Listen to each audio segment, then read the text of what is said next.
Hello sir, welcome back to your channel. हमें बात करेंगे टाटा स्टील शेयर के बारे में। देखिए, टाटा स्टील का एक वीडियो मैंने आपको बना के दिया जिसमें हमने बोला भी कि अभी और गिरावट आएगी इस लेवल तक। वहीं आज के ट्रेडिंग सेशन में 1% से ज़्यादा का फॉल हमने देखा।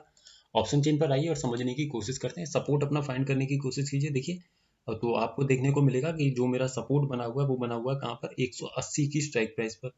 ठीक है, और 180 पर सपोर्ट मेरा कैसा बना हुआ है, स्ट्रॉन्ग बना हुआ है। रेजिस्टेंस की बात करें तो रेजिस्टेंस मेरा बना हुआ है 185 पर, और रेजिस्टेंस भी बना हुआ है मेरा स्ट्रॉन्ग। तो ऐसे केस में स्टॉक की रेंज हुई 185 से लेकर के 180, यही मैक्सिमम रेंज होगी, है ना। तो अब एक लाइन खींची जाए 180 पर और एक लाइन खींची जाए 185 पर इंट्राडे के लिए, तो देखिए 180 यहाँ पर खींची हुई है और 185 अगर मैं खींचूं तो देखिए 185 तो क्या ही खींचूं, फिर स्टॉक वहां तक गया ही नहीं, लेकिन स्टॉक उससे नीचे टूट गया।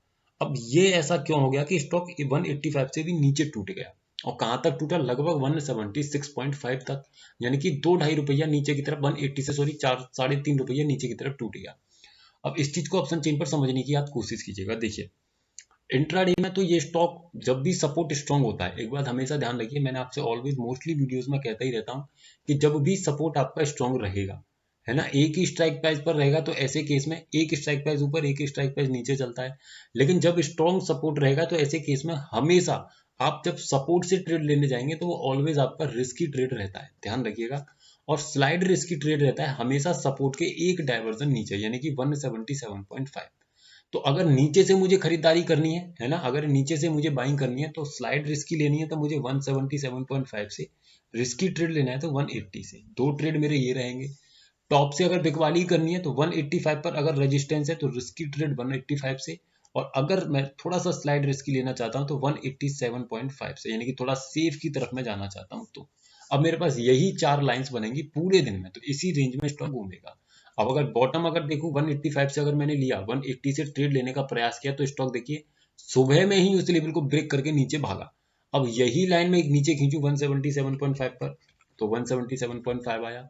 अब 177.5 आ गए कि स्टॉक हो गया एकदम स्टक। स्टक हो गया उस लेवल से, फिर नीचे नहीं जा पाया। अब इसी के साथ में पोजिशनली समझने की कोशिश कीजिए। पोजिशनली क्या हुआ है, पोजिशनली मेरा रेजिस्टेंस मुझे दिखाई दे रहा है 175 पर। 175 से एक अच्छा खासा प्रेशर यहाँ पर क्रिएटेड है, कौन सी स्ट्राइक प्राइस पर, 180 पर। मे बी दैट आने वाले ट्रेडिंग सेशन में जो सपोर्ट 180 से 175 पर गया, वही सपोर्ट लौट करके आ जाएगा 180 की स्ट्राइक प्राइस पर। अगर सपोर्ट मेरा 180 की स्ट्राइक प्राइस पर आ जाए लौट कर, तो बात ये आती है क्या मुझे तुरंत खरीदारी कर लेनी चाहिए, तो आंसर रहेगा नो। आपको वेट करना है और वॉच करना है। क्या वेट एंड वॉच करना है कि जब ये 180 पर लौट करके मेरा सपोर्ट आएगा, फिर उसकी परसेंटेज डिक्रीजिंग है या नहीं। अगर स्टेबल है तो ऐसे केस में भी मैं बाइंग की गलती नहीं करूंगा, और अगर डिक्रीजिंग है तब तो मैं डेफिनेटली बाइंग कर सकता हूँ। लेकिन बाइंग भी एक कंडीशन है, जब ये परसेंटेज घट करके इस हाईएस्ट के होने, जब ये हाईएस्ट हो जाएगी, तब उसके बाद में ये परसेंटेज अगर 70 से नीचे आ जाए, 70% से अगर नीचे आ जाएगी, तो डेफिनेटली मैं खरीदारी कर सकता हूँ। और टारगेट मेरा लगभग हो जाएगा 185 का। लेकिन ध्यान रखिएगा, अभी थोड़ी सी सावधानी बरतिएगा, क्योंकि अगर मैंने कोई, जैसे मान लीजिए सपोर्ट यहाँ आया और मैंने अगर 180 से खरीदारी की, तो ऐसे केस में अगर सपोर्ट किसी भी टाइम अगर नीचे की तरफ शिफ्ट हुआ, तो स्टॉक वहां से 5 पॉइंट टूट जाएगा।